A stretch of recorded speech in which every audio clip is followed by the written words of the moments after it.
Hrvatski centar kompetencija za računarstvo visokih performansi djeluje u sklopu projekta National Competence Centers in the framework of EuroHPC, EuroCC. U ovom projektu srce predvodi konzorcij od 6 hrvatskih institucija uz potporu Ministarstva znanosti i obrazovanja Republike Hrvatske, a centar je dio mreže nacionalnih centara kompetencija za HPC u 32 države članice zajedničkog poduzeća za europsko računarstvo visokih performansi. Hrvatski centar kompetencija za računarstvo visokih performansi vaš je ulaz u svijet HPC-a. Središnje smo nacionalno mjesto na kojem znanstvena zajednica, gospodarstvo i javna uprava mogu dobiti podršku iz područja računarstva visokih performansi.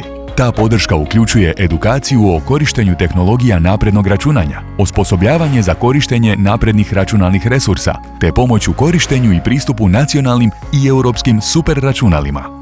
Pružamo savjetodavnu podršku prilikom prijave na projektne pozive, pomoć pri transferu tehnologije i razvoju poslovanja uz primjenu računarstva visokih performansi.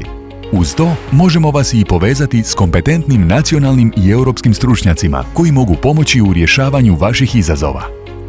Ako ste se prepoznali kao mogući korisnik ili smo vas zainteresirali za HPC, posjetite web stranice Hrvatskog centra kompetencija za HPC i slobodno nam se obratite.